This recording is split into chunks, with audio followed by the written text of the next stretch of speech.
Welcome everybody to 52 Living Ideas. Tonight is Comprehensivist Wednesdays. This is done in conjunction with the Greater Philadelphia Thinking Society. Tonight we have my very good friend, Mike Amore, who is continuing his improv series. And tonight is Mastering the Art of Self-Training. And Mike has actually been gracious enough to actually invite me to be a guest. So Mike, why don't you go over the format this evening? Sure. And then we can just move on from there. Sounds great. Welcome, everybody. Thank you so much for coming out tonight. Joe and I are going to have something of a podcast-style conversation for about 30 minutes. It'll cover the topic that we've posted in the video, and I'll go into a little bit more about that. And then we'll have a full hour or so for the audience to then give us what you're taking away from that conversation. You can take it in any direction you want, as long as it's somewhat related to the topic. And then at the end of the evening, if we haven't put you to sleep, the last half hour, we do, as I just mentioned, some real improv exercises. It's a little bit different doing improv on a Zoom screen as it would be if we were in person. As a matter of fact, if you have no improv experience at all, it's actually better for you. But whether you do or not, you can come and join us. So on to the topic. Talking about training yourself, what I have found here, I had just come up on my 2-year anniversary here at 52 Living Ideas, and this is the perfect medium for people who are autodidacts. You're a self-learner, excuse me.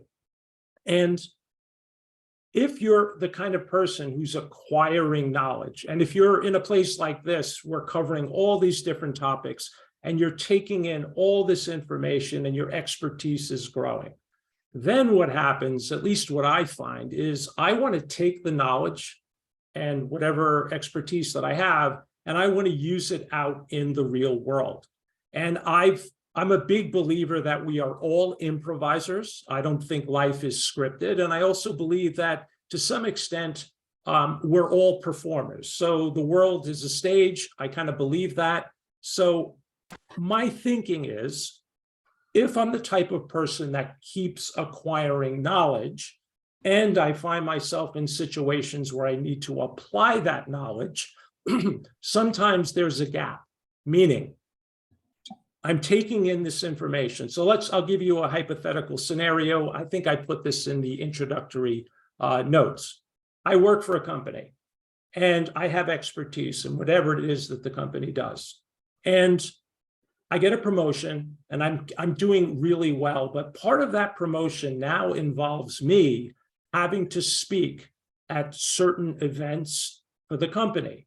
Now, what if my knowledge of the company's doing is not quite, or my ability to present is not quite the same level as my knowledge? So what I found is that with a little bit of thought, you can look at what it is that you have to do.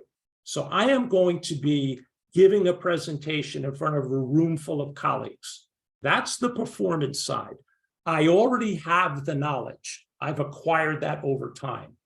So is there a way for me to create a training program, individual little games within a game that can help me deliver that presentation? So that is really what I'm hoping to discuss with Joe tonight. We'll break it down individually, and then we'll open it up to all of you to see where this goes. So Joe, thank you very much for agreeing to chat with me tonight. Well, thanks for having me. Yeah, always a pleasure. So why don't we start with this idea of a game within a game? You know, so if you're, I think in the video I was saying, if you're a tennis player and you wanted to work on a skill set, I don't play tennis, but I think I mentioned that I could take a tennis ball and hit it against the wall and have it come back to me, and then create this game of going from side to side to work on that individual skill. So it's not real tennis that I'm playing, right? But it is sort of a game within a game. Does that ring any bell for you or any? Absolutely. I mean, you're developing a skill that later you can utilize in an actual game. And I think that this is something that I've used personally when playing basketball. So that the idea you're doing drills and it's just essentially dribbling or shooting drills, whatever it may be. And so you're building your skill set up. But the interesting thing is to kind of look beyond the game, even sometimes. And what I mean by that, I had a lot of teammates that actually took ballet, and as did a lot of football players, like Glenn Swan. And what they were doing is actually obtaining the ability to increase their balance. And the idea that it was about balance and how that translated into the game, that was actually a way of kind of, I call it lateral thinking to a certain degree, where they're getting outside of the game itself and creating something that allows them to participate and be more effective when they play. But there's another underlying thing there, and the idea is stability, right? So you're stable when you're essentially you're centered and you're playing a game. When you start to understand these concepts at a higher level, they become knowledge. And when you have this idea that you start to understand how do 5 players play together, you know, what is the best combination to have a stable group, then you start to integrate knowledge into the game itself. So the skill, the training part of it that you are doing, you're just going through the motions, but you're acquiring knowledge that you can apply at a higher level after, you know, after practicing for quite a while. But it's then these concepts that you can leverage into other domains. Right. Yeah, I like the idea of trying to figure these out for myself. Like if I watched a professional football team, for example, practice, you see them sometimes running over the tires, you know, where they have the feet, so they're working on that little quick half step that they do, or you see them pushing the big like the guards and the tackles, they push the I forgot what that thing is called, well, whatever it is, they work on their strength. And when I see those individual drills, I go, yeah, that makes sense. That's something a football player would do, right? And then I don't know anything about ballet, but if a ballerina were here and they explained to me the different drills that they did to train themselves for the actual ballet, it would make sense to me, right? So what I want to do tonight is I want to explore, obviously with the audience as well, is can we take a discipline that maybe we don't have expertise in, right? And then look at it and say, what is that person physically going to be doing? Or what are they going to be drawing on intellectually the day that they have to do that actual performance? And can we as a group create our own drills? Like I'll give you a great example. I read a terrific book called The Talent Code. And I talked about this here once before. And in the book, I think the author's name is Daniel Coyle. He talked about the game of futsal, which is kind of the shortened version of soccer. Professional soccer may have its origins in Brazil. And what happened was, instead of having 11 on 11 or a larger group of players, they cut it in half. So maybe you're playing 5 on 5 or 6 on 6. And I saw this being played in Mexico on concrete. So what happened was it takes the game of soccer, it cuts the number of players in half, and they put it on a faster surface. So what happens is the game speeds up. It becomes like lightning.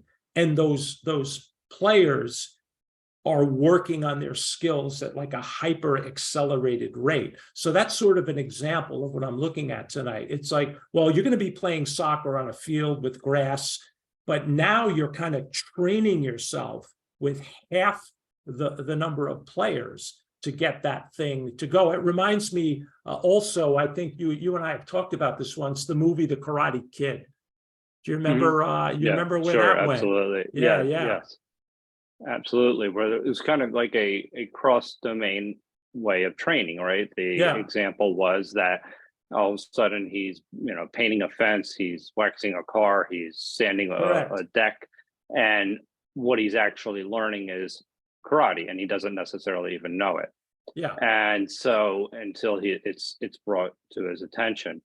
And I think that that's an important point when we're talking about this, because there's this distinction that we had talked about in the past, is that knowledge and training, right? So you're training for something, but then you're gaining knowledge in what you're doing, and you're able to apply that to other domains. yeah, it's like a loop. So even It's like a it's a loop. loop, and Yeah, that's what we're doing here, actually, in many ways.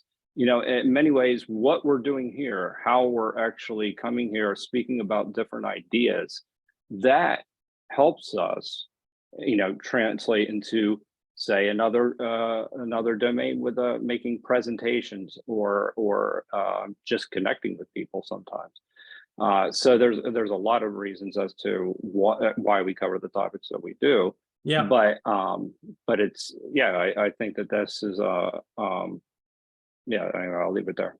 Yeah, no, that's a good point. I also think it's important for people to always remember what it is that you're going to be doing physically if you want to train yourself to do something. There was a period I was doing some open mics. So stand-up is very, very different than improv, the kind of improv that I'm doing now. It's very, very different. So you're on a stage by yourself. So you're not really collaborating with anybody. And I really struggled with that. I mean, I'm an amateur improviser, but stand up, wow, even more. However, I did enough of them to get the flavor of that experience. And then I started to talk to a couple of pros who gave me advice. One of them said something that I think is pertinent in this discussion. He said to me, how often do you stand up and talk? And my first reaction is, well, what do you mean? He goes, well, if you're doing stand up, let's say you're doing a 5-minute set, what are you physically doing? I said, well, I'm standing up and I'm talking. He goes, okay, how often do you do that in your everyday life? And I'm like, almost never. If I'm in the classroom, that's different. I'm standing up in front of a group of kids, but if I'm teaching privately, I'm seated. But if I'm standing up teaching chess, you can see what's behind my head. That's not stand-up comedy. So he kind of said to me, you need to practice that routine standing up, like stand up. And he also said, how often do you talk with a microphone in your hand? I go, never. When I was playing music, I was a drummer. If I sing, the birds will fall out of the tree. So I never had to sing. So I never spoke with a mic. So he said, you need to practice with the mic. So there's a certain distance between your mouth and the microphone that with more experience in front of a live audience, you get an idea of how to manage that, right? But I never spoke with a microphone. He goes, when you're working on your set, well, how would you train yourself? Hold a pen in your hand, hold a banana in your hand, hold a bottle of water in your hand. It doesn't matter. Practice your routine standing up, holding the whatever it is that mimics the mic. I think I told you a funny story that I did a 5-minute set once and I was number 3 to go on. And during number 1's 5 minutes, the mic went out. And so I was number 3 and I had to use my voice. And at the end of it, I got heckled by one of the guys. It wasn't the same pro, but somebody else said, you can put the mic down now. I was holding my hand like this because there was no microphone, but that had come from that training, from Yeah. that aspect. No, I mean, and that comes back to the point that you were talking about a little bit earlier, when I think you mentioned the idea that you're now presenting, you have the knowledge, right, about something, but now you're presenting in front of a group of people, right? That's something that we can come here, and the more we speak, the more we actually start to articulate our ideas, the more prepared we are to actually go into another setting and actually articulate our ideas much more succinctly. Because if you're doing it in a domain where you're not an expert, well, then going into a domain where you actually have a little bit more knowledge, things become a little bit more easy. So that's where, there's different forms of training. You're training by learning something new and Mhm. are and speaking about it. And then you take that skill and you can actually transfer it into other domains. Yeah, yeah. So let's try something here for a second, because we're going to do this with the audience a little bit later. So I have my own way of training to be an improviser. So you don't do improv on a regular basis, right? So just off the No. top of your head, Joe, what do you think somebody like me, what might I be able to do by myself, alone here, that might help me improvise with a group of people? I know it's tough, kind of a tough question, and all of you can think of what you might suggest for me, because we'll do this definitely later. But what do you think something I could Speak do in front to? of a mirror. I mean, I would be the first thought. I mean, that pops Yeah, into there you my go. mind. Yeah. And then, Okay. yeah, listen to yourself is another. All right. Record yourself and listen to yourself would be, I think that's a great way to kind of get used to speaking in front of people. And those are the first couple things that come to mind, but also just speaking in front of another person. Well, you said by yourself, so Uh-huh. I have to Well, kind of hold it it to could be that. outside that. It can be out there in the real world too. Yeah, I I do mean, that. even just, Yeah. yeah, even presenting in front of a couple of friends, Hmm. I think that could be also an effective way to do it. And then go ahead. Sorry. What about thinking on my feet?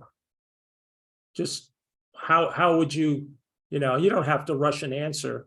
Because in improvisation, obviously you need to kind of flow into a character without much prep. So what might be I something that comes to mind? I'm just trying to see it, and you've already hit on a couple of things that I have on a I list. would maybe drop a bunch of topics in a hat and pick it out and then just Very go from good. there. Very good. Yeah, That's yeah, that seems to be like one of the most obvious ones that yeah, hey, have something unexpected. yeah. Very And good. I think being able to improvise, it's actually one of the most important things to be able to do on a stage. Yep. Is in order, especially if you're presenting in the corporate world as well. Hmm. In order to adapt to your audience. So I think that's one of the greatest things that Steve Jobs was able to do. Was he was able to improvise on a number of different levels. Actually, there's a Yeah. great example of him where he's getting insulted, and he handles it really well. But he had to improvise. So he had to think on his feet. And now I'm going to handle this insult and actually Yeah. turned it around. So anyway, Yeah, it's very good. It's funny you said put some topic in a hat, pull it out, and read from it. So what I use is the same thing that we use here with that random word generator that we use for the yeah, improv sure. skills. So I use that sometimes. And tonight in one of the exercises, we're actually later on in the evening, we're going to put up a word that's not real.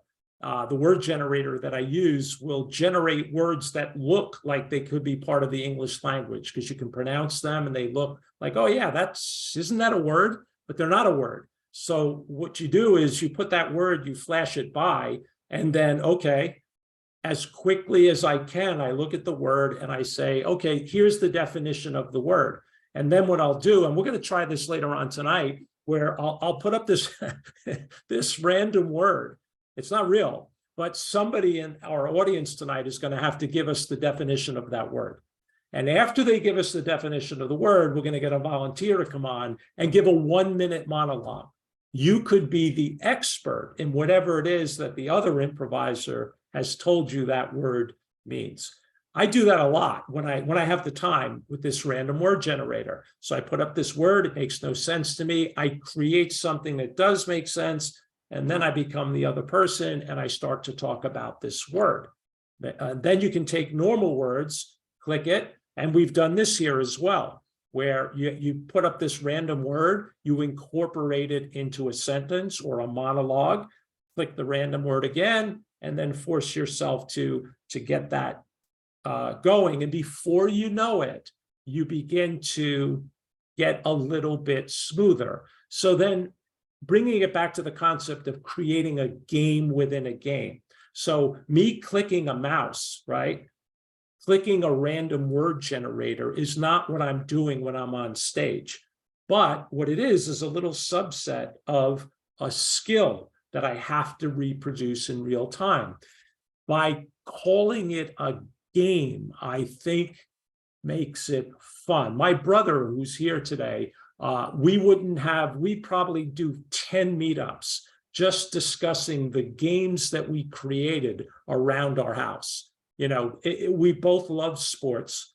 If you gave us something that bounced and you gave us some walls and a window, we would figure out a way to bounce that ball off the walls against the window and create a game.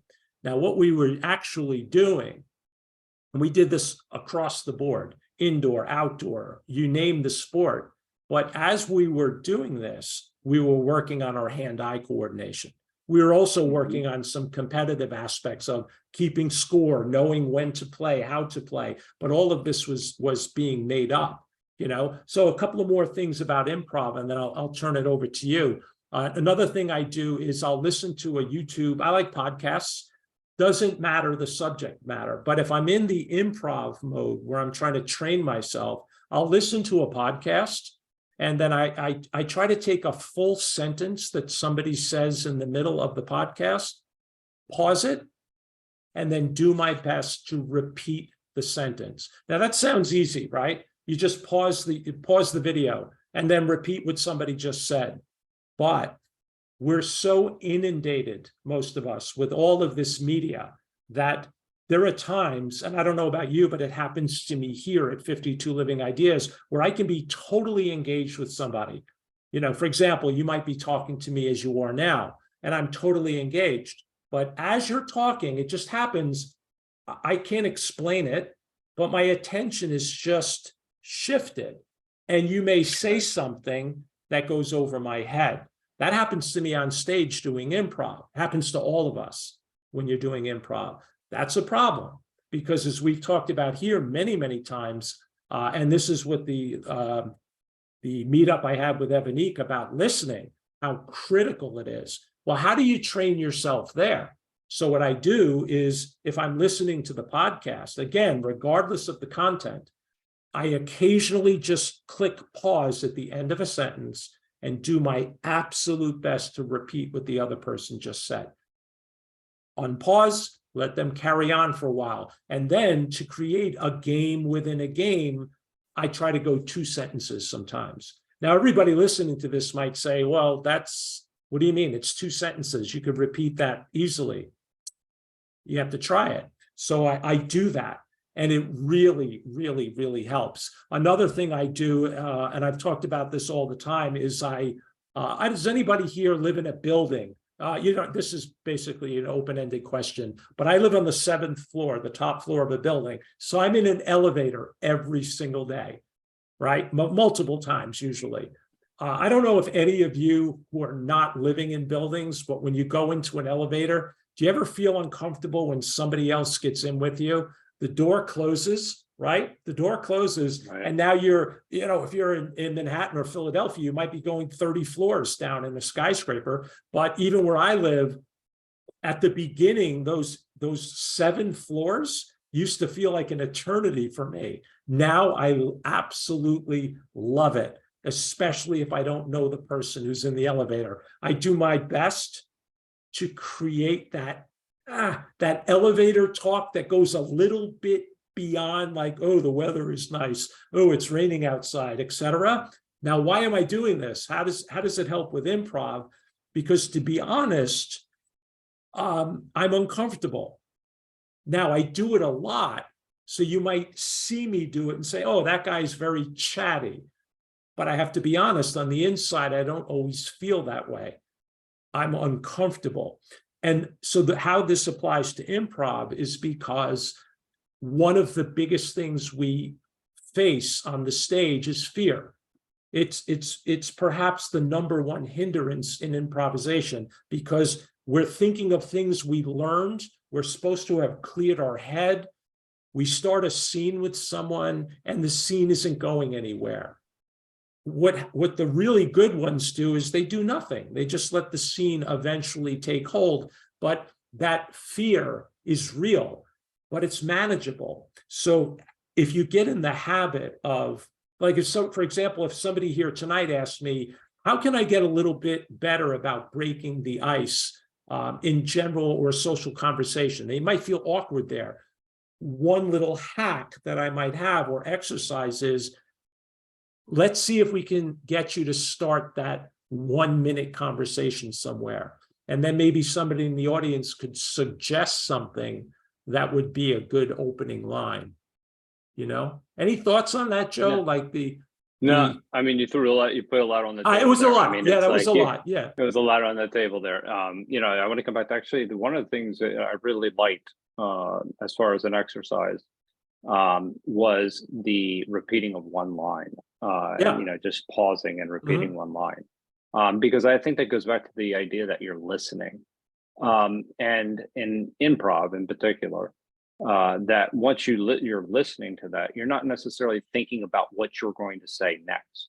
And that's often a problem here in general. Sometimes, questions coming up, or people are asking questions to the presenters, and you're thinking about what you're going to say and not necessarily listening and taking in all the information that actually is going on. So that's a good practice on a number of levels, just for basic mindfulness. From that perspective. And then the idea of creating a game within a game. I think that there are multiple things that we can do where you and your brother used to I forget the ball that you used to practice any with, game. But that's essentially you start to make things fun. You make learning fun, and you make you start to come up with something, and you change the narrative, you change the way you're looking at it. So one thing though that one of my coaches actually made me do was dribble a tennis ball. Because if you can dribble a tennis ball, you can dribble a basketball. So those types of things.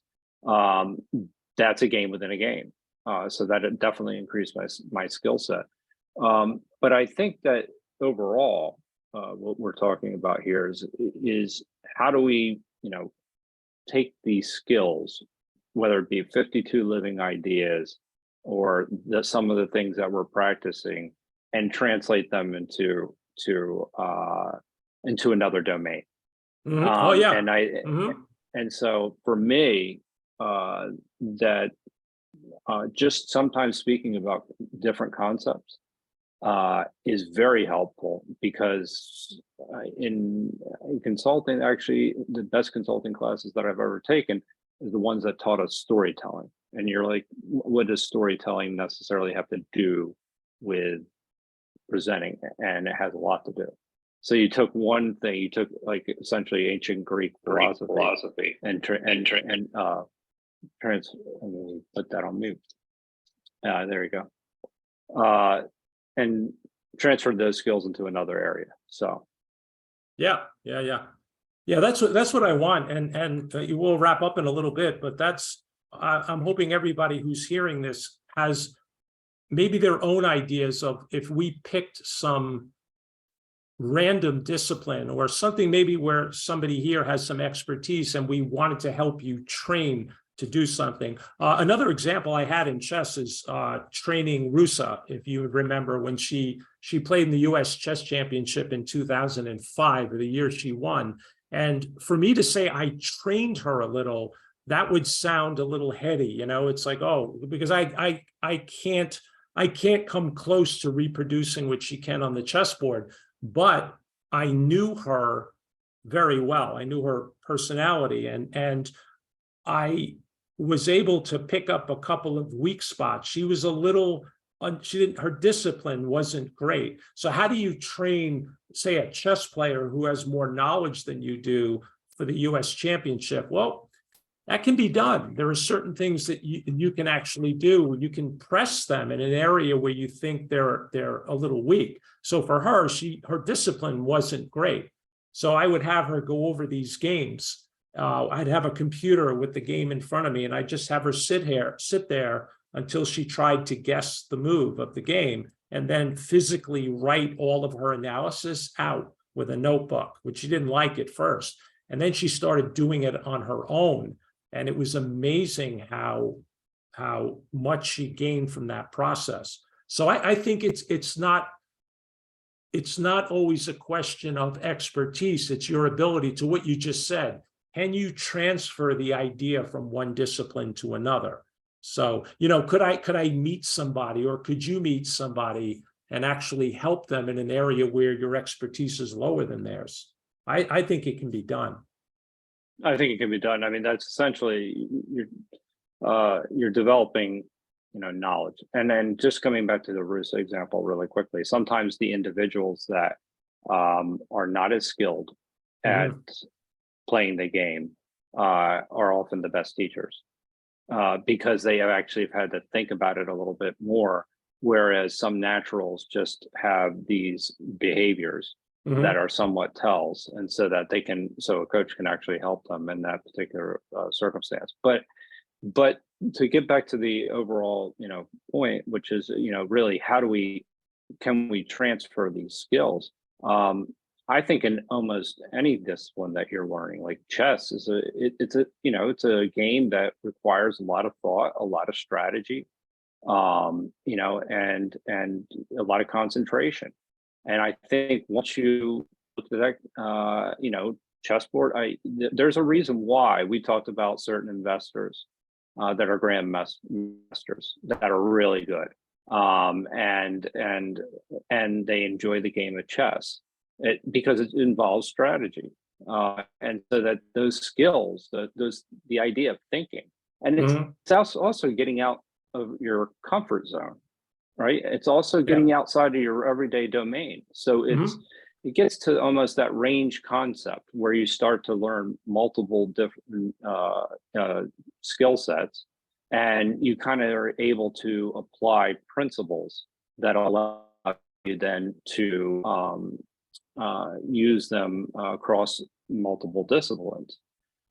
So I think that I also think that there's a hierarchy of how this functions too. I think that there's training. I think there's knowledge, and then I think there's a level of understanding, and then I think that there's even one level even beyond that is wisdom. So there's I look at training is almost you're taking the information in, you're practicing, you're developing the skill, but then applying the concepts to a different domain, that's knowledge. And then understanding is, the understanding the why behind it, why you're doing something. And that has profound implications when you're talking about in a business situation. A lot of people don't ask why they're doing the job that they're doing. So I think that there's a lot, and there is 52 Living Ideas ultimately provides us with all the ability to develop all these skills. It does.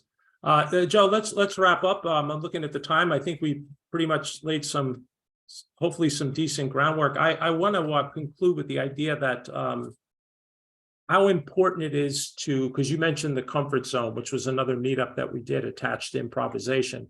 How important it is for all of us and it's hard. I really shouldn't say all of us, right? I can't speak for the audience, but I'm pretty comfortable thinking it would be the majority of us, that it's important that we spend a portion of our time or our training in discomfort, in that you have to be prepared not only to fail, but you need to be prepared on a regular basis to face some sort of challenge. I don't see how you could possibly elevate yourself continuously unless you get used to that fact of a little pushback in your life. So that small little example of being in the elevator, that initial discomfort, well, you can do that initially. And then if you think about what we're doing tonight, we're trying to train ourselves.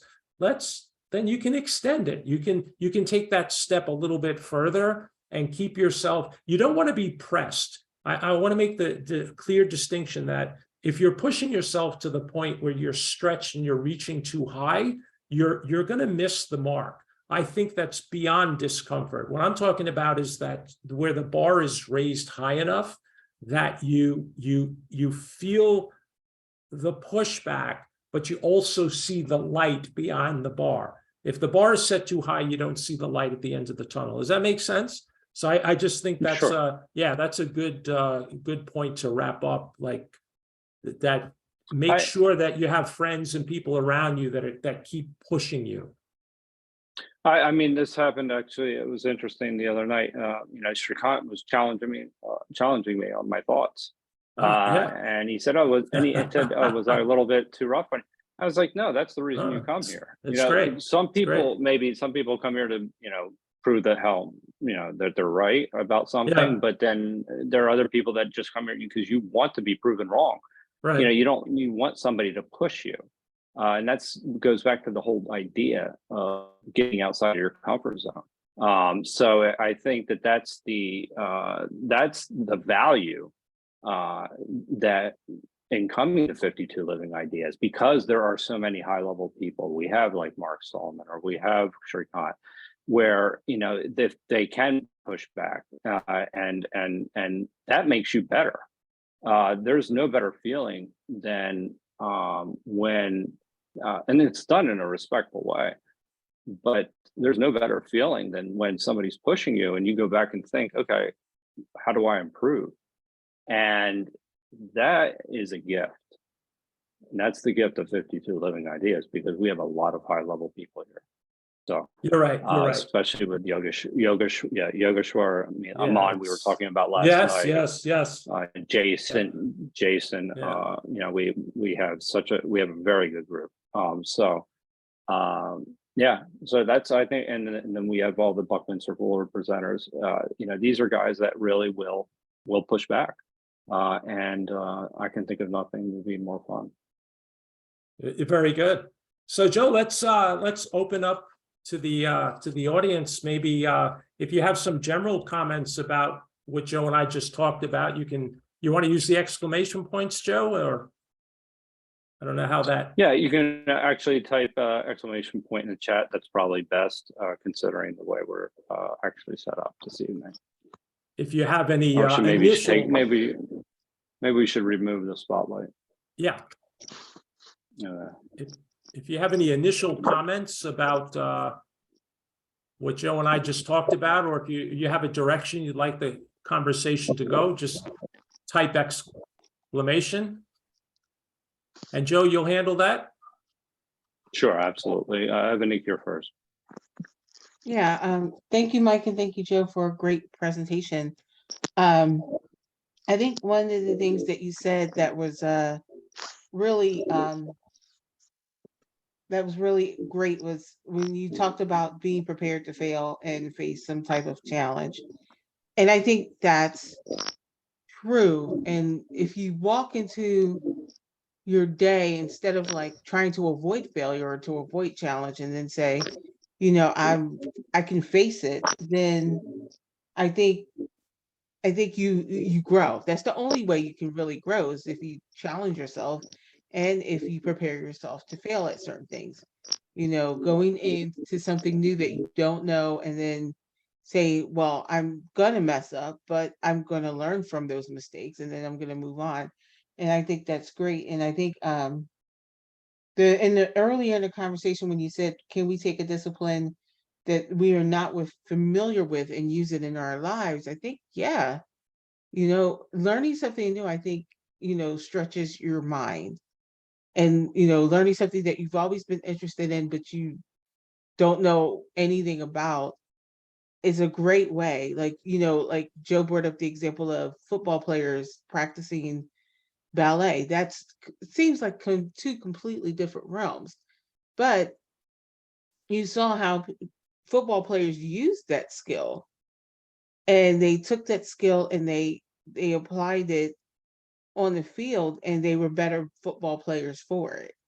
And so now it's just become a standard practice. But if you think about probably the first football player that thought this was a good idea, it was probably one of those things where it was just like outlandish and, weird. But now it's like common knowledge. Even people that don't really watch football know that some football players go to ballet classes to limber up and it enhances their game. So I think too, and I'll close out with this 52 living ideas. One of the things you could do is, or I'll just use myself as an example.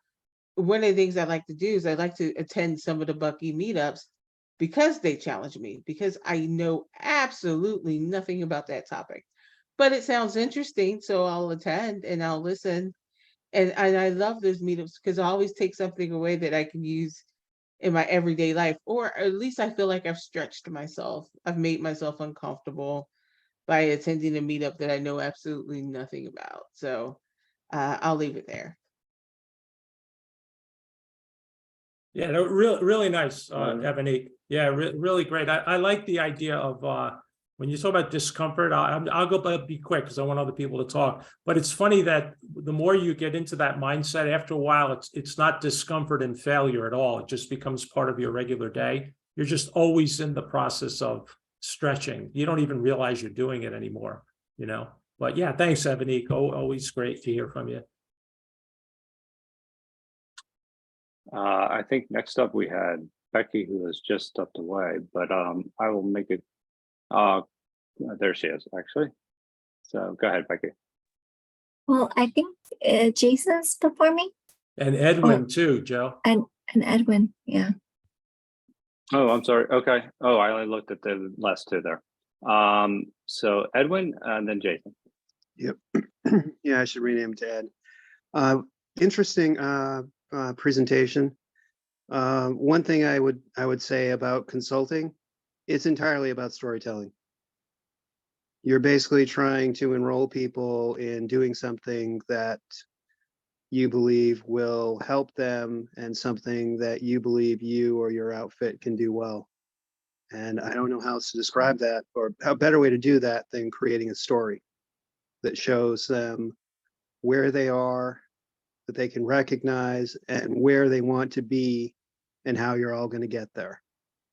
So I agree with that. I've actually sold a couple of fairly large organizations on different things over the last few months. Let me see. Let's see. So what's the other? Oh, and talking about fear and training. I think the training is interesting. And you mentioned fear because a lot of people are carrying around reactions that have been ingrained in them so long ago, they don't even realize they're there. So creating that kind of environment may, like if someone has a fear of public speaking, that may come from experience they had many, many years ago, and all they know is that they just don't like to be in a situation where they're doing public speaking. But maybe by challenging that, they can start to surface where that came from if that's something they really want to do. So I find that interesting, and I find improv techniques useful both as social icebreakers, and it's just a generally good way to unwind. It's just nice to let go. When I walk into work, I'm accountable for one team in the US, one team in India, and a fairly tight deadline for something that has to go out for a major national corporation. When I'm doing improv, I'm just listening to what's the next word? How quickly can I react to this, et cetera, et cetera. So really liked the things you were talking about. And I kind of showed up here because I like improv and I like hanging out with people who like to do improv. I like this. Well, thanks for joining.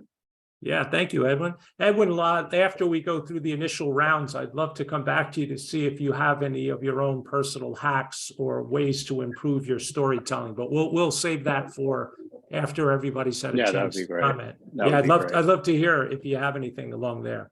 Okay. Great. So next up we have Jason. So yeah, speaking of that, personal hacks, if this isn't quite the time for it, I just wanted to, again, just echo everyone's comments. It's been a great conversation so far, but I'll just really just put two quick ideas out there. These are ideas, again, related to personal hacks that I have not actually tried myself, I'll be honest, but the conversation has,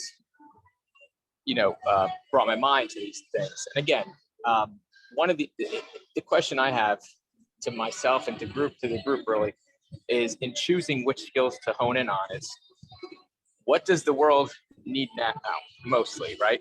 Besides love, which is how the song goes, but what else does the world need? The world needs better listeners, in my opinion, for us all to be better listeners. And we all need to be able to take other points of view, even those that we vehemently disagree with, even though we don't disagree with them and we maybe never will agree with those certain kinds of people. We should at least be able to not just sort of understand their points, which would be a great step of progress, but also be able to actually argue in favor of the points that we disagree with, even though we don't actually agree with them, but be able to actually speak as if we actually believe those things. Because once we actually can do those things, especially if we're in a conversation with someone we disagree with, if we could take their point of view and actually make their points better than they were making them, now we've opened up doors. Now the conversation can go forward. Now that person knows that we're not just trying to be defiant or oppositional to them for the hell of it. And they understand that we understand where they're coming from in a very deep way that they were not necessarily expecting. So what does that actually look like, right? So Mike, you brought the idea of podcasts or even a TV show, just being able to repeat a line. And I would say, yeah, that sounds great. And also, what about being able to paraphrase an idea that we just heard? That's just called reflective listening. And that can be done by yourself when you're listening to a podcast. It can also be done with one person that you might be in a discussion or argument with. It's a therapeutic tool as well. I learned that as a counseling major in college, the idea of just, again, reflecting back what you've heard. It's a way to build instant connections with people. And again, that's part of what the world needs more of. And then the second thing I would just bring up is, for me, the idea of, again, taking someone's point of view. So one thing I come across just in practice as a doctor is the patients coming up with questions out of left field that I just was not expecting, and ideas that they may have about their medical care. Again, just coming out of COVID, there was a lot of ideas that I just didn't agree with, and some of them I've never heard before. But I had to learn to graciously accept those questions, those comments, those sometimes accusations. And how do I roll with them? Well, one of the things we've done in improv practice is justifying a premise. So if a patient says, don't you think these vaccines are people trying to take over the world? Well, I won't just say no. I'll just say, okay, maybe. And then I'll go with it. I won't actually disagree with them. I'll just go with it. And I'll say something like, okay, if they're really trying to take over the world, well, they've done a bang up job so far. And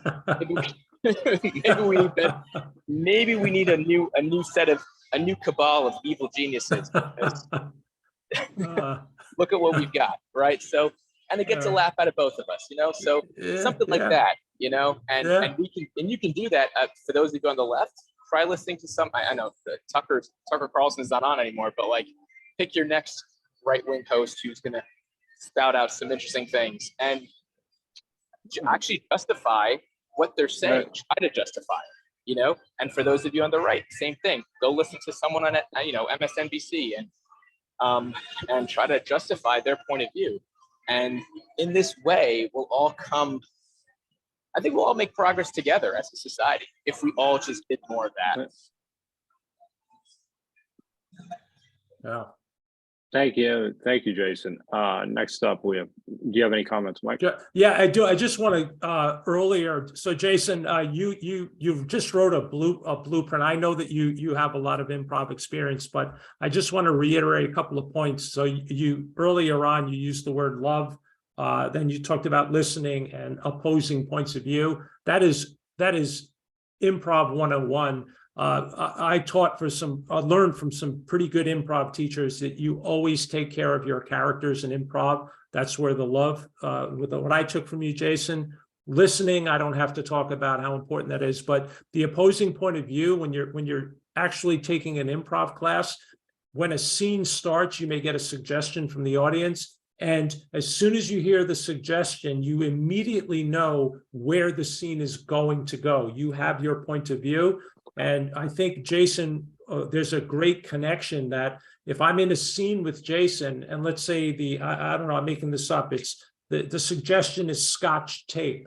And I have this idea in my head that I'm going to do a scene about me drinking scotch because that's what I heard. And I might want to come on the stage and pretend that I'm drunk. And then Jason talks first. And he says something about how he used Scotch tape to, maybe stop somebody from talking.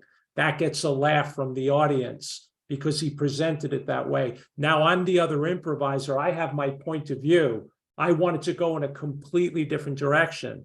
But if I'm doing enough improv, I already love his character. I've already listened to his character, and I'm going to take the opposing view, which is the opposite of where I wanted to go. And I'm 100% on board with what he just said. I thought your comments were great, Jason. Thank you. Thanks.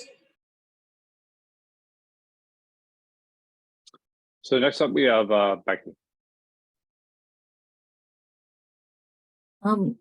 I liked your comment, Joe, about practicing basketball with dribbling tennis ball.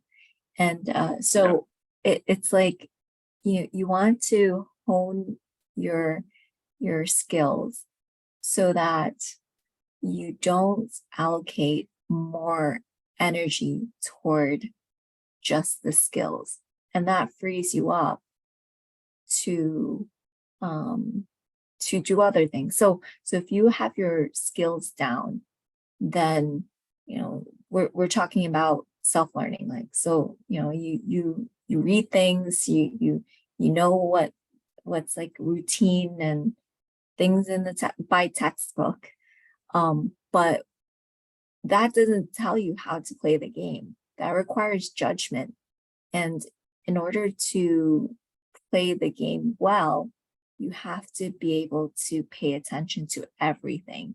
And you can't do that when all your mental resources are going towards, can I dribble this ball? Is my form good when I shoot? And so that's the kind of, I guess, the struggle that I go through whenever I'm reading or learning, because I love to study, but when real life comes along, it's like, well, now you have to really figure it out. And how do you, it's not straight out of the textbook. Now you have to think outside the box and start like solutioning things and getting your hands dirty. And, if you also look beyond just like, you got your tactics down, you have your judgment down, you can even go beyond and start thinking like, well, what is something long-term, right? And start thinking about design, like rather than just the immediate of in the moment, what's my judgment call? Like, okay, let's think way beyond and start making progress there. So going back to what you were saying, Mike, it's like you work on the small things, you're really nailing down the tactics, but once you got that down, and computers do that great, but it's really the strategy that sets you apart, right? And so it's thinking many steps ahead, and so that's what I was thinking. And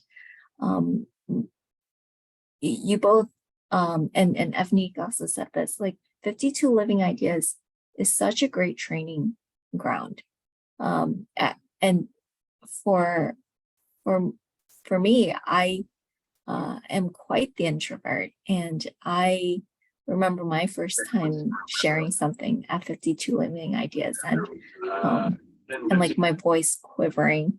And I probably was about to cry. Like it was so scary to even share a thought. And but it's like we all talk about fear, and fear of public speaking. And from here, just being really immersed and being able to listen and respond thoughtfully, it trained me to be like, okay, you know what? It's not that big of a deal. Because because the hard part is actually listening and thinking.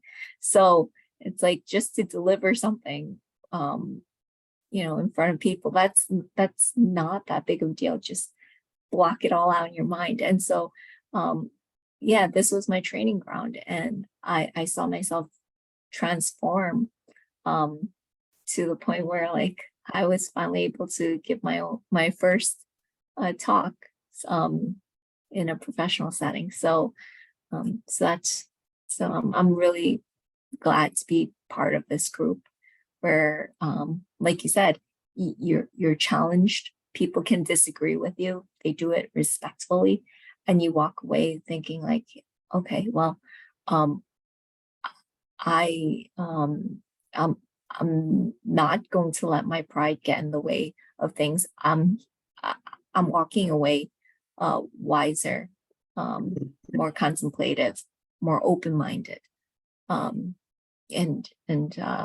so that was one comment I wanted to make. And then in terms of improvisation, this group helps you because you can't. You have to pay attention to everything, and so absorbing and listening is so important to that. But at the same time, like you have to be flexible enough. And so going back again, you've got to hone your skills because your attention has to go to everything else, the context, and not so much about like delivery and so being loose enough, being flexible enough, but being fully immersed into the situation, really listening. So thank you. Thank you, Becky.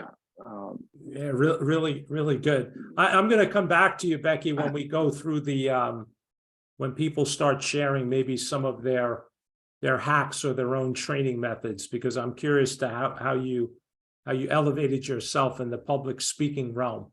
I want to see if there's any particular steps that you took, but I see some other people in the chat first.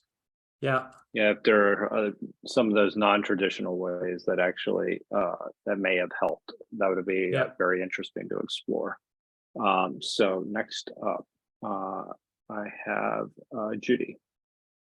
Hi, I think I'd rather wait until we talk about our own individual situations because I have a lot of experience in training. But I think that one of the main things that I remember, and I don't do any training anymore, but when I was working as a trainer, I was taught that you have to kind of like park your ego because it's not about you when you're training. It's about the group. It's about the learner, and you can't pretend that you know everything or that you don't pay attention to what they're saying. And in a way, you can't go against anything they say. Everything is acceptable because that is what they're there for, to learn by learning, actually, which is learning by learning is the most important issue, including yourself. So it's a continuous process. It's a continuous process. And we used to say that we were a group of trainers that worked worldwide. And so we used to get together all the time and talk about our different attitudes and about what we were doing and learning activities. And help each other. So we had a real nice group. And one of the things we used to say was that we're like performers in a way, like movie actors or you know, set action and go, you know, start when you come out from wherever you are into the room, it's like acting, okay, and then the show is on, and you have to act, and at the end when you're really tired, that's a good sign that you know you're exhausted when you finish training, because it's a constant alertness that you have to have, and about everybody in the group and what you're saying. And if you're really prepared, if you have like an hour of prepared training, not improvisation, but a prepared training, you really have to do a lot of work to be prepared, like learning your script, and always stay on track and try to stay on track. And when the group goes everywhere else, kind of bring them back and follow and try to accomplish your objectives. That was one of the things that we used to help each other a lot with, you know, accepting each other as performers, and that we had to put on a good show. So that's basically what I wanted to say. Thank you, Judy. Mhm. If there isn't anyone else who has a general comment about where or about anything Joe and I said, or anything else you heard, then maybe it's a good time to ask people, if they don't mind, to talk about their own personal way that they trained or improved themselves in an area. Like I heard Edwin talk about storytelling, and Becky about speaking publicly at a different Right. level, and you know, other people. I know with Jason is a doctor, and how, you know, if any of you have any personal hacks or just ways that you've trained yourself to do something, or if you've ever created the other idea, which was creating a game within a game, where, you know, I know my brother plays golf, and there's different ways you can go out on the golf course where you're technically not playing real golf, but you're working on your golf skills. You know, like I mentioned, hitting a tennis ball against a wall is not tennis, but you created a game within a game. And as I mentioned, using a random word generator to help me improvise. That's not real improvisation. It's just a little hack or a game within a game. So if anybody wants to contribute a way that you kind of you do that yourself, just type exclamation in the chat, and let's see if we can find out. Yeah, go ahead, Edwin. Sure. So game within a game is, I find myself, I'm very smart. I'm very good at tearing apart what someone else has said.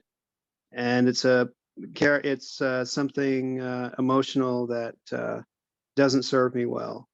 So one thing that I am doing a game within a game with is taking advantage of text messaging.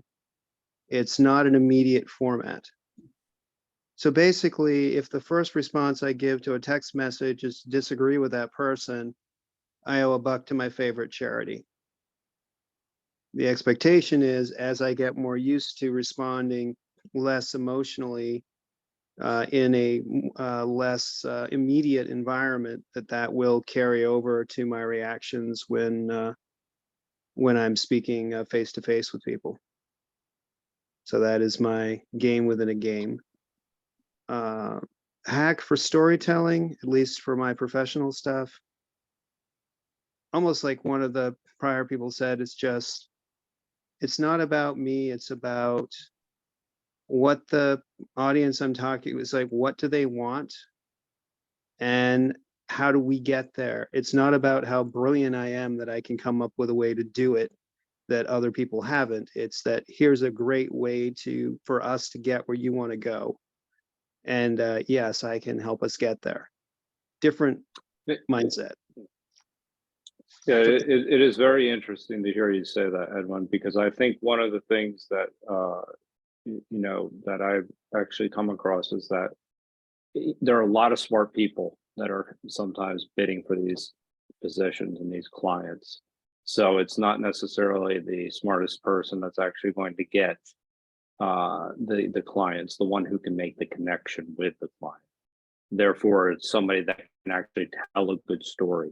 But most importantly, you're telling them a story, but you're telling them something they don't know. And that's where that's where the real connection kind of comes in. That's a very difficult thing to do, because people have, sometimes these are industry experts. But putting it in a story format, giving it a different perspective, that's essentially where you are able to connect with a client on another level. And I think that that's where, learning, Aristotle's rhetoric, storytelling ability, I thought was still one of the best trainings that I'd had at one of the big four firms. So Aristotle's appreciate rhetoric. it. Wow, that's the Wayback Machine. Yeah, it was. So go ahead, Becky. Would you talk about maybe some of the things that you? Oh, Bill put his exclamation. Oh, did Bill? Oh, forgive me, Bill. No problem.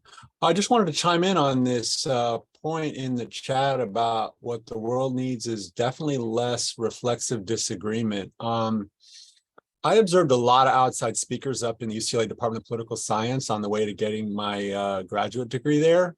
And the best ones had two skills that I continue to try to work on to this day. One is they were able to compartmentalize by saying to a critic, well, first, let me back up. The format of each presentation was that the presenter was an outside presenter who was a tenured professor at another research university, and they would come in and present for 45 minutes, and then there would be an hour and 15 minutes of Q&A from critics. And one skill the presenters had was to say to a critic, even if your point's right, it doesn't refute my theory, my cause and effect theory. And here's why not. Mm-hmm. So it's compartmentalization in order to keep the discussion on track, to take the criticisms that are off track and show why they're off track in order to get the conversation back on track. And then another skill they had was, and by the way, both skills help with joint problem solving. I guess I'll circle back to that in a minute. So the second skill was the ability to say to a critic, essentially, you're half right and your criticism's half right and half wrong. In the way that you phrased your criticism, it's not valid, and here's why not. But there's a better version of your criticism, which I can come up with because I'm familiar with my own research that you're criticizing. And here's the better version of it, and the better version is right. And that really helps with joint problem solving as well, because it extracts the kernel of truth in the criticism from the shell of the part that's not, that's not quite on point. And that's often what a critic is doing. They're just going with an intuitive gut sense that there's something off here. Let me just throw some words at the presenter and see what sticks, So when it comes to joint problem solving in organizational settings, private firms, nonprofits, government agencies, these two skills, I think, get conversations moving in a mutually productive direction. And like I say, I'm still working on these skills to this day. So thanks for listening. No, I think that's a great point. Actually, one of the at a higher level, I think that the most important thing here is how to develop to ask questions, like ask good questions. And there's actually a excellent professor, Stuart Firestein. I don't know if anybody's heard of him, but he's pretty well known. So he actually brings in people from all different departments because he feels like that they, that they're too one-dimensional in their perspective. And so what do? They talk about all the projects they have and what they don't know and the questions that they still have. And they put that, and that's how they teach the students. They don't necessarily teach the students what they know. They teach the students what they don't know in order to get feedback to see what else, what else is out there, what other people have to say about what they're doing. More importantly, what is the result if they don't get the answer to the problem? And that's also very effective. Like, okay, if I don't answer this problem, here's, here's what's left undone. And so that students have started to understand a more holistic way of actually looking at a particular problem. And I thought that that was incredibly effective. And he only does that with his grad students at NYU, but or I think it's Columbia or NYU. But I think that both of these approaches that Bill that just shared and the one that I was just talking, they all come back to the ability to ask a good question. And the ability to ask a good question is having some of that cross-domain knowledge, having knowledge that you're able to connect dots across multiple domains and then think at a higher level, think from a different perspective, and think in terms of principles, and then do an inquiry and a deep dive. So I think that that's I mean, it's a great point, great approach that Bill brought up. And I think that this, really, one of the things that we do here at 52 Living Ideas is provide a format for ourselves to be able to ask better questions. So with that, we'll go to Becky. This is a great conversation. Yeah, you're like what Bill talked about, like, sometimes the tactic of like trying to throw the whole argument out is to focus on the detail and say this is wrong. And so I think it's hard to go from the details to build up to the top. But to start from like, what is it that like, what's the heart of the discussion, and then come down through like, okay, let's hone this a little bit more. And so, yeah, I think one of the, apart from the example of like starting from the details, to try to destroy the whole argument altogether, the danger of reductionism, of saying like this blanket statement. And so going back to what you were saying, Joe, it's important to ask questions. And Mike says this all the time because he likes Peterson, like he'll be like, let's unpack this, right? Let's unpack this. And so it challenges the person to really think like, so this is what you said, what does it mean? And then for them to be more articulate in what they mean. And now you're helping them to clarify what they mean. And so something's happening on their end. And Joe, you said earlier, like, the person that usually wins the account, or, it's not always the smartest person, it's who you connect with. And when you do it like that, you're having them, you're asking them to clarify themselves rather than saying, no, you're wrong, and this is why, because that's like, it causes that disconnect.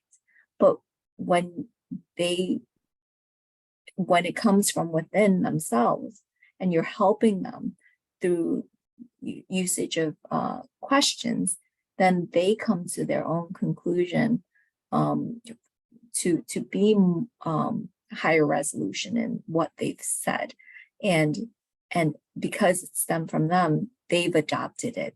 And so that's like, you've won them over rather than just telling them you're wrong. That's a great point. One of the most important things that they taught us, and I found that to be true, is you'd do a lot of work in putting together a presentation, a lot.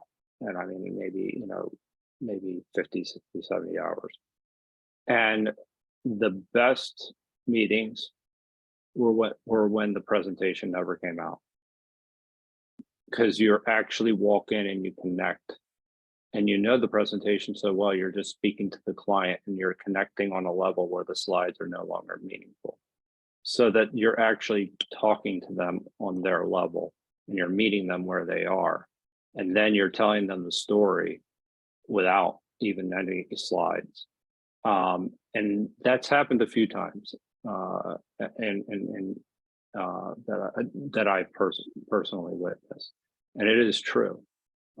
It's the process of actually writing the presentation that, and then allows you to connect with the client on a different level. It's an interesting, but again, it's you're connecting with them many times using unconventional ways.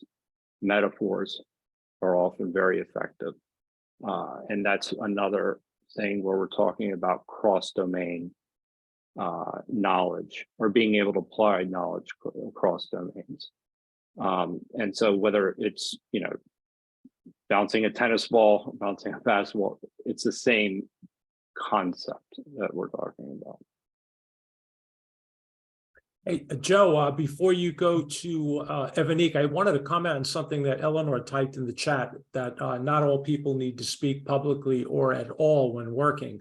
And I think that's a real important point, that tonight's topic certainly doesn't exclude things that we do with our physicality, especially fitness, which is relative. You don't have to be someone who's, in the gym 7 days a week, 4 hours a day, but sometimes you can apply this same idea and say to yourself, well, I want to be in a certain spot maybe 6 months from now. I have some fitness goals, or there's something about my physical being that I want to change. I think we can apply the same. It would be a separate meetup. It would take too much time, but I think the same concept of developing a personal training program yourself to help you achieve a similar goal. Whether you start by doing 1 push-up if you can, and the next week try to go to 2, etc.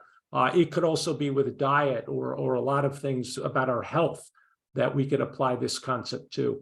So maybe in the future we can go there. But I liked your comment, Eleanor. Yes, so next up, we have, is that Evanique? Yeah, just something I wanted to add to the conversation. I know when I was in high school, I did speech and debate, and one of the things in debate that you have to do is you have to argue both sides. So the purpose of having that skill in debate is to see, not only to see both sides of the issue, but to kind of explore all sides of the issue, because you kind of had to explore all the sides that you knew in order to get like a view of how you wanted to argue each side. And there was no choice. You had to argue both sides at least one time in the debate.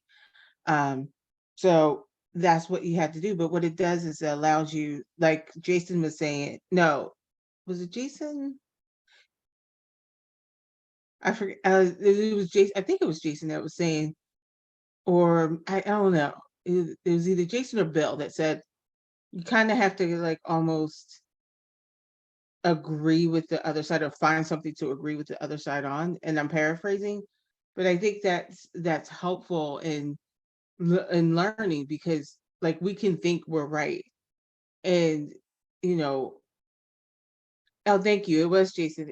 We can think that we're right, and then but you got to think too, the other side equally thinks that they're right and that you're wrong. So if you can explore both sides, you can at least see the other person's point of view and maybe come up with a solution that way. And I think another aspect is building relationships. It was talked about consulting and building the relationship. And when I was in the insurance industry, and especially since it was commercial insurance, that we were buying insurance for insurance companies, one of the things you had to do was build relationships. And it was like a skill that was so needed that our brokers had to, like, you almost had to court your potential clients. In a sense, you had to build that relationship, because if they had a relationship with another company but you think you have a better offering, you just can't say, Yes, I was in reinsurance, Becky. You can't just say, oh, we think we have a better product. That doesn't work. You have to build the relationship. And one of the brokers used to tell me all the time, he was like, I don't know a lot about reinsurance. I don't know about it. He was like, if you're talking about like what kind of insurance people need, I don't know that. I let the actuaries handle that. We used to call it the smart floor where the actuaries hang out. Like we all used to, those are the people that actually know what to do. But their job as brokers were not to know the ins and outs of insurance. It was to be able to build a relationship so that they would hear us out. And only then could we say, well, now we have this product, this is going to fit your needs. And the broker's job was to show how our actuarial services and all these different areas, this is how we can make your company better. This is how we can build, this is how we can give you more capital. That way, when there's a certain amount of reinsurance you need, we can fill it. This is how we're going to fill it. These are the relationships we have. And we have a team that can tell you exactly what you need in terms of insurance. But that only could happen if we built that relationship. And that could take years. But it was worth it because of the money that they brought in, but it was also worth it because we had to learn if we could meet their needs. So it's one of those things where you just had to build a relationship. So I think that's just important too, in terms of learning something new, is building relationships maybe with other people that can teach you. Like they also had to have relationships with actuaries and talk to them. You couldn't just say, oh, just give me this. You had to talk to actuaries and actually figure it out. So I think that's another aspect of it.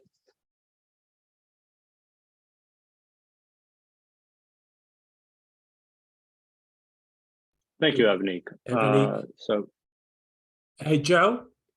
Yeah, my yes. brother Ray wanted to say something. He couldn't get an exclamation point and he's on an iPad. Oh, okay. Oh, please. Yeah, Ray, you haven't spoken yet, so please go ahead.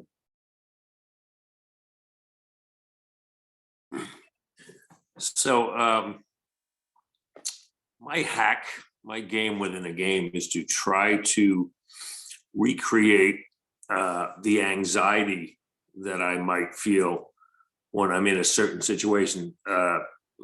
For example, to improve my golf game, it's one thing to go to a course by myself and take 20 balls and hit them to a green or practice putting. You do it enough, you could just kind of bang them up there. I will try to create a game that will recreate the anxiety I would feel if I'm in an actual match. Maybe I take 10 3-foot putts and line them around the hole, and I don't leave until I make all 10. And when you get to 6 or 7, you start to feel that anxiety that you would feel in a golf match. Or I'm a manufacturer, so I have some computer-controlled machines that I have to program. And as I'm starting to wind down and do a little less work as I'm getting older and having my guys do things, your skills get a little bit rusty. So my fallback was to do my programming at night when the guys were gone. Well, I don't do that anymore. I program in front of my guys and I make some mistakes. I'm not as sharp as I used to be because I don't do it as often. So I realized that I really need to do this when my guys are there. And, they mostly know what I taught them, but, they're doing it all the time and I'm not. So I feel like I need to create the anxiety that, to get better at this, that I feel, you're doing it in front of your guys and they're looking to you to get something done. And so that's my little trick to keep from getting stale. Yeah, very good. I'm going to embarrass you for a second. If I recall, when I probably was about maybe 8 and you were 14, we had a Nerf basketball that we set up a net in your room and we played. And boy, am I going to embarrass myself too. But we would shoot, say, to 10, and whoever lost the free throw, this is with a Nerf ball, little foam ball. I think we put underwear on our head and the other guy would kick the guy in the butt. Yeah, Evanique, you're laughing, but these two idiots, we actually did this. So you talk about playing under pressure. And I won the first game, Ray. So because this is improv, I could add a little comedic license here. I believe I won the first game, and you put it over your head, and you said to me, you took it off, and you said, if you're nice to me, I'll be nice to you when you lose. So I barely gave you a tap, and you won the next game. And if I recall, you kicked me almost to the next county, and you said to me, "Well, I'm just trying to teach you what the real world is like." It was like an older brother education. I just thought Or it was just a creepy move. I mean, yeah, I don't was know. a turn or not. Yeah, we'll see. We'll dig up the history books. But yeah, thank you, Ray. That was a perfect answer. Joe, is there anyone else, or do you want to move on to the Yeah, we do. some exercise? Yeah, great, awesome. We have two more people. We have Bill and then Judy, and then we can go to the exercise. Awesome. Thanks. So I wanted to chime in again in response to Mike's question about personal hacks that folks in the audience tonight have been using. And this one is that I've been using is with respect to, again, joint problem solving. So back in 2005, I bought a book on Zen Buddhist meditation from Harper Books, a mainstream publisher, written by the founder of the San Diego Zen Center and co-authored by a professor of philosophy at Claremont Colleges. I'm going to put the link in the chat for this book. There you go. Okay. The practice that it describes is called, quote, labeling your thoughts. And I've been doing that. It's a Buddhist meditation practice. I've been doing that since 2005. And it relates to joint problem solving in the following way.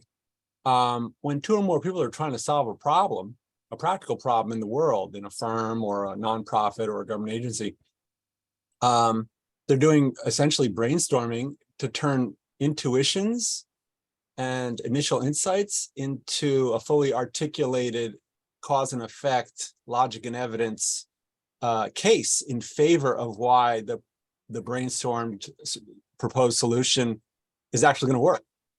And so that process of turning the initial intuitions and insights into, that whole full case is uses the same skill set as the Buddhist meditation practice of labeling your thoughts, because that full cause and effect story is all a bunch of words in a sequence, which is a left brain thing. But how do you get from the initial insight or intuition, which is the right brain thing, over to the left brain thing of the full story? Well, labeling one's thoughts in meditation for years kind of increases that capacity to do that, to sense what it is that one is intuiting and how to turn it into words. So I did not invent the practice of labeling your thoughts. It's in the book. It's also in the Shinzen Young website, and he's a famous Buddhist meditation teacher. So I'm just passing it on. I found it has helped me to become more articulate. Just what we're looking for. Thank you, Bill. That's really, really great. Thank you very much. I've already bookmarked it. Absolutely. Thank you, Bill. Thank you. I think we have Judy next. Hi, I got an early start learning how to play the piano. I was like 5, and I never could go through the regular classes because my mind would go faster than my fingers. So I never really learned how to read music. And even though I went to conservatories,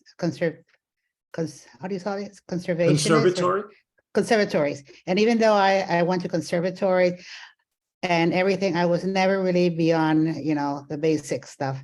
But I met a very interesting man there, the director of the conservatory. He said that to learn how to play jazz, he had to unlearn everything that he had learned beforehand. And he was like the director of the conservatory saying this. Jaime Ingram, I don't know if you've ever heard of him. Anyway, so the thing is that I decided one day that I wasn't going to play traditional piano anymore, because I like to play in public, and people ask me to play something and I'll play it, and I'll ask them what they want to hear and then sing along or whatever. And one day I did this for years. I used to go to groups and classes, and after the classes in a bar, we would sit there and I would play. And, so I've been doing this for a while. But I had to finish the song and I had to wait for people to sing. And it got boring after a while. So one day I just closed the piano and I said, forget it. I'm not going to start again to play until I develop my own process. And I remember what this man, Jaime Ingram, had told me, that he had to unlearn everything before he learned how to play jazz. And so I said, I don't want to play jazz because, that's not my thing, but I want to do something on my own and see what happens. So I developed a system where I never miss a beat when I'm playing any song, Seventh of Beethoven or anything. I never miss a beat, but I change things around, but without missing a beat. Maybe I'll introduce a new chord or a new song, or I'll repeat the same thing, or I'll just remember some other song that has nothing to do with the Beethoven Seventh, and I'll just introduce it in there, and but I don't miss the beat. I don't stop and look for something else. So that has been something that has really helped me to enjoy piano playing again. And I like to do like for birthdays, and I like to dedicate songs to people when I go to the parties and stuff. And so I'll think about that person, and I'll start doing a little potpourri of songs for them. And this is my gift to them, but I'll do it in the non-traditional way. So they can't sing along because they don't know what's coming next. I don't know if that has any improvisation values or not, but sure I'm enjoying myself, and this is what to me right now is important. That's it. Of course it does. Very good, Judy. Thank you. It brings to mind the late Jaco Pastorius, famous, one of my favorite bass players, would learn melodies of songs on bass so he could to train his ear. You'd hear a melody and just not play the bass line, but actually play the notes to the song or singer. It's very similar. He just created his own hat. And anyway, we'll save that one for another time.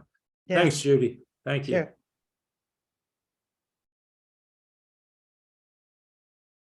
So we have one more. We're just want to let Will go because he has not spoken. And Will, could you keep it brief so we can get to the next portion of the program. Brief is my 2 hours. Thanks, Mike. Thanks, Joseph. I love this stuff. I was just thinking about the meditation thing and how beneficial it can be to sort of free up some bandwidth. I heard Sam Harris recently with his excellent Waking Up app, which teaches meditation. He was saying we're the world champions at being who we were yesterday.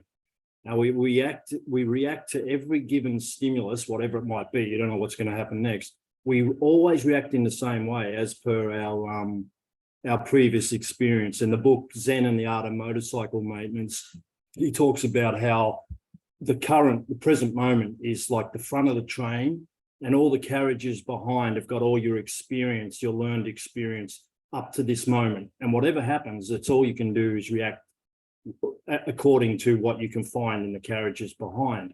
But with the meditation, I find it gives you more access to your past experience. You're not as fused with the moment. You've got just a little longer to just pause, because we live our whole life sort of just being dragged along by the prefrontal cortex.